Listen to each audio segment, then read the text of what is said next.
നമസ്തേ. പാല brilliant study സെൻറ്ററിൽ നിന്നും ഞാൻ ശിവൻ.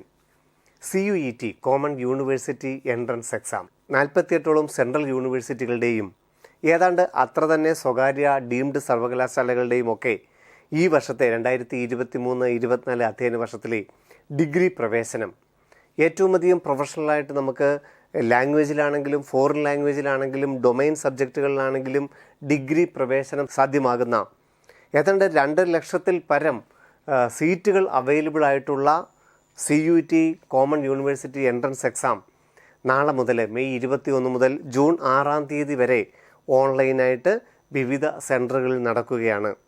ഒരു ദിവസം തന്നെ 3 സ്ലോട്ടുകളിലായിട്ടായിരിക്കും വിവിധ സബ്ജക്റ്റുകളിൽ ഏതാണ്ട് 13 ലാംഗ്വേജുകൾ, അതുപോലെ 10ഓളം ഫോറിൻ ലാംഗ്വേജുകൾ, 29 ഡൊമൈൻ സബ്ജക്റ്റുകളിലൊക്കെ നമ്മളുടെ CUET common university entrance exam നടക്കുന്നത്. ഏതാണ്ട് 50 ചോദ്യങ്ങളിൽ നിന്നും കൃത്യമായിട്ടുള്ള 40 ഉത്തരങ്ങളാണ് നിങ്ങൾ അതിന് അനുവദിച്ചിരിക്കുന്ന സമയങ്ങളിൽ എഴുതി തീർക്കേണ്ടതായിട്ട് വരുന്നത്. നമുക്കറിയാം, സെൻട്രൽ യൂണിവേഴ്സിറ്റികളിലെ ഓരോ ഡിഗ്രി കോഴ്സുകൾക്കും പ്രവേശനം നേടുവാൻ വേണ്ടി CUETയുടെ വിവിധ സബ്ജക്റ്റുകളാണ് കുട്ടികൾ പരീക്ഷയായി എഴുതേണ്ടി വരുന്നത്. ഉദാഹരണത്തിന് ഇംഗ്ലീഷ് ഒരു യൂണിവേഴ്സിറ്റിയിൽ വേണമെന്നുണ്ടെങ്കിൽ മിക്കവാറും എല്ലാ യൂണിവേഴ്സിറ്റികളും തന്നെ CUET ഇംഗ്ലീഷാണ് എഴുതേണ്ടത്.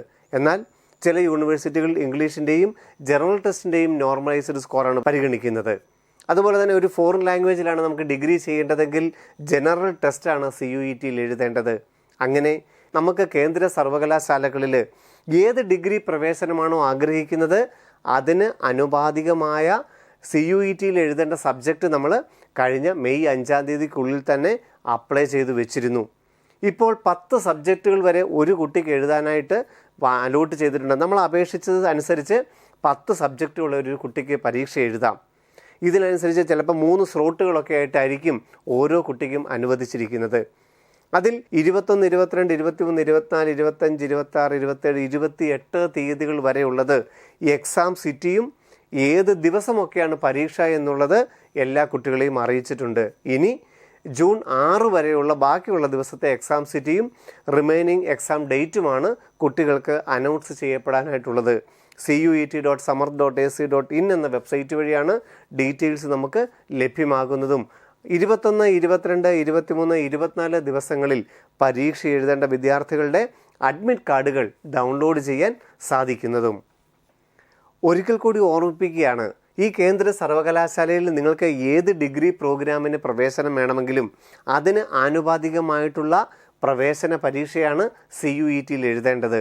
ഉദാഹരണത്തിന് നമുക്കൊരു അഗ്രികൾച്ചർ കോഴ്സിനാണ് പ്രവേശനം വേണ്ടതെങ്കിൽ ഫിസിക്സ്, കെമിസ്ട്രി, ബയോളജിയുടെ നോർമലൈസ്ഡ് സ്കോർ ഉപയോഗിച്ച് നമുക്ക് അഗ്രികൾച്ചർ യൂണിവേഴ്സിറ്റിയിൽ പ്രവേശനം നേടാം. അതുപോലെ തന്നെ ഫിസിക്സ്, കെമിസ്ട്രി, മാത്തമാറ്റിക്സിൻ്റെ മാർക്ക് അനുസരിച്ചും അതേ അഗ്രികൾച്ചറിന് നമുക്ക് പ്രവേശനം നേടാം. അതുപോലെ തന്നെ ഫിസിക്സിൻ്റെയും കെമിസ്ട്രിയുടെയും അല്ലെങ്കിൽ ആർട്സ് സയൻസുകളുടെയും ലാംഗ്വേജിൻ്റെയും ഒക്കെ പ്രവേശനം അതാത് സബ്ജക്റ്റുകൾ എഴുതി നോർമലൈസ്ഡ് സ്കോർ ഉപയോഗിച്ച് നമ്മൾ പ്രവേശനം നേടുകയാണ്.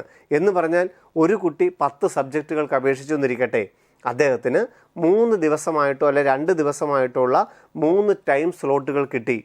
അദ്ദേഹം വിവിധ പരീക്ഷകൾ എഴുതി അതിൽ നിന്ന് ഏറ്റവും നല്ല നോർമലൈസ്ഡ് സ്കോർ ഉപയോഗിച്ച് ഏത് യൂണിവേഴ്സിറ്റികൾ വേണമെങ്കിലും ഇനി അപേക്ഷിക്കാനായിട്ട് സാധിക്കും. ഇപ്പോൾ മുതൽ നമുക്ക് വിവിധ യൂണിവേഴ്സിറ്റികളുടെ ആപ്ലിക്കേഷനും ആരംഭിക്കും. അപ്പം ഒരു കുട്ടി കൂടുതൽ 6 സബ്ജക്റ്റുകളോളം കൊടുത്തിട്ടുണ്ടെങ്കിൽ അദ്ദേഹം വേണ്ട സബ്ജക്റ്റുകളെല്ലാം നന്നായിട്ട് എഴുതുക. അതിനുശേഷം അതിലേറ്റവും നന്നായിട്ട് നോർമലൈസ്ഡ് സ്കോർ ഉപയോഗിച്ച് വിവിധ യൂണിവേഴ്സിറ്റികൾ ഇനിയും അപേക്ഷകൾ കൊടുക്കേണ്ടതായിട്ടുമുണ്ട്.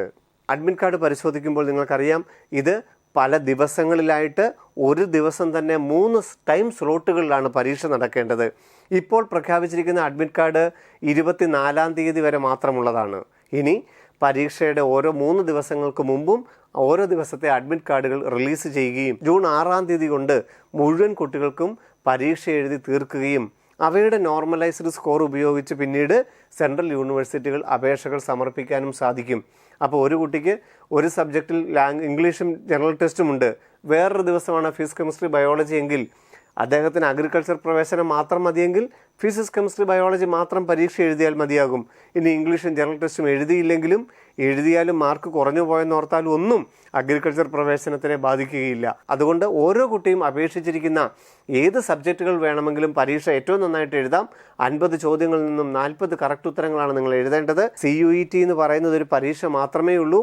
നിങ്ങൾ അതിൻ്റെ നോർമലൈസ്ഡ് സ്കോർ ഉപയോഗിച്ച് വിവിധ സെൻട്രൽ യൂണിവേഴ്സിറ്റിയിൽ, ഡൽഹി ആണെങ്കിലും ഹൈദരാബാദ് ആണെങ്കിലും പോണ്ടിച്ചേരി ആണെങ്കിലും ഇഫ്ലു ആണെങ്കിലും നിങ്ങൾ പ്രത്യേകം അപേക്ഷകൾ സമർപ്പിക്കുകയും ചെയ്യണം.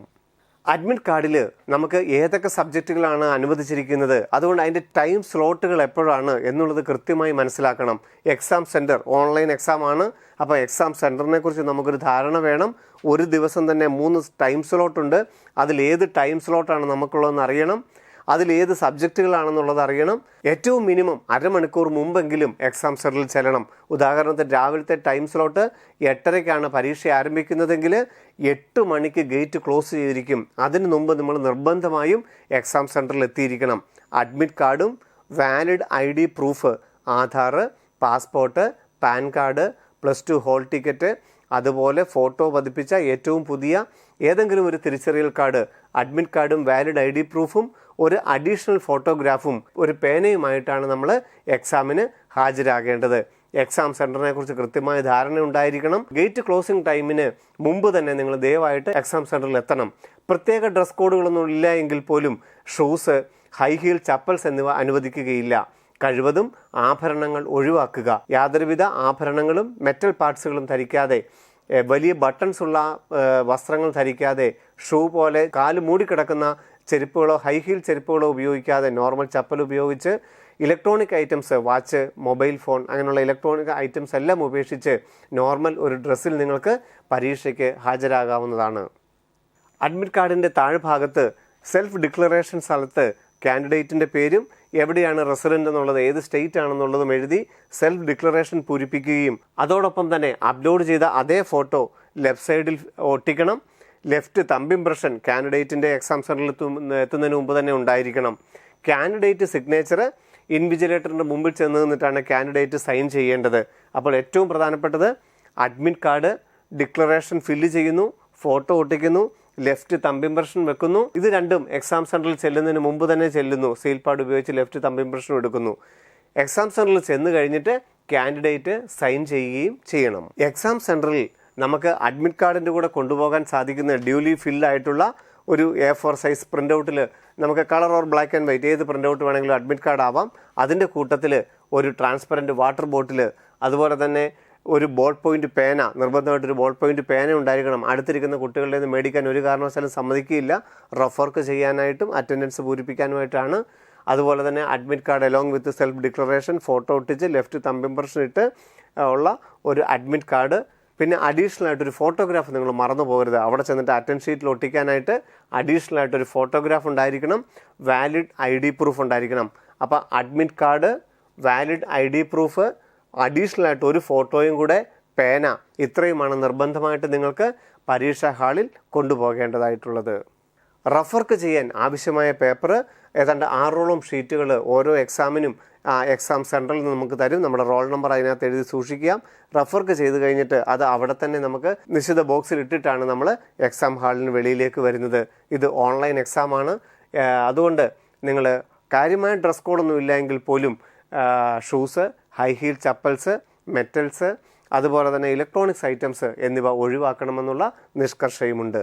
+2 ശേഷമുള്ള പ്രൊഫഷണൽ കോഴ്സുകളിലെ പഠനം, അതും കേന്ദ്ര സർവകലാശാലയിലാണെങ്കിൽ ഏറ്റവും നന്നായിട്ട് നിങ്ങൾക്ക് നിങ്ങളുടെ സ്വപ്നത്തിനനുസരിച്ചുള്ള ഏത് സബ്ജക്റ്റ് ആണെങ്കിലും, സയൻസ് സബ്ജക്റ്റുകളാണെങ്കിലും ആർട്സ് സബ്ജക്റ്റുകളാണെങ്കിലും ലാംഗ്വേജ് ആണെങ്കിലും ഫോറിൻ ലാംഗ്വേജ് ആണെങ്കിലും നിങ്ങളുടെ കയ്യിൽ ഒതുങ്ങുന്ന ഫീസിനനുസരിച്ച് ഏറ്റവും സിസ്റ്റമാറ്റിക് ആയിട്ടുള്ള പഠിക്കാൻ സാധിക്കുന്ന അന്തരീക്ഷമാണ് കേന്ദ്ര സർവകലാശാലകളിലുള്ളത്. മെഡിക്കലിൻ്റെയും എഞ്ചിനീയറിങ്ങിൻ്റെയും ഒക്കെ സാധ്യതകൾക്കപ്പുറം നിങ്ങൾക്ക് ഏറ്റവും നല്ല ഒരു ഫ്യൂച്ചർ, ഏറ്റവും നല്ലൊരു കരിയർ ഡെവലപ്പ് ചെയ്യാൻ പറ്റുന്ന CUET എക്സാം ഏറ്റവും നന്നായിട്ട് ഓരോ കുട്ടികൾക്കും അറ്റൻഡ് ചെയ്യാൻ സാധിക്കട്ടെ എന്ന പ്രാർത്ഥനയോടുകൂടി നിർത്തുന്നു. നന്ദി, നമസ്കാരം. എൻട്രൻസ് സംബന്ധമായ വാർത്തകളും അപ്ഡേഷനുകളും ഏറ്റവും വേഗം ആധികാരികമായി അറിയാൻ ബ്രില്യൻറ്റ് സ്റ്റഡി സെന്റർ പാല യൂട്യൂബ് ചാനൽ സബ്സ്ക്രൈബ് ചെയ്യുക. ബെൽ ഐക്കൺ അമർത്തുക. ഈ വീഡിയോ മറ്റ് സുഹൃത്തുക്കളിലേക്കും ഷെയർ ചെയ്ത് നൽകുക.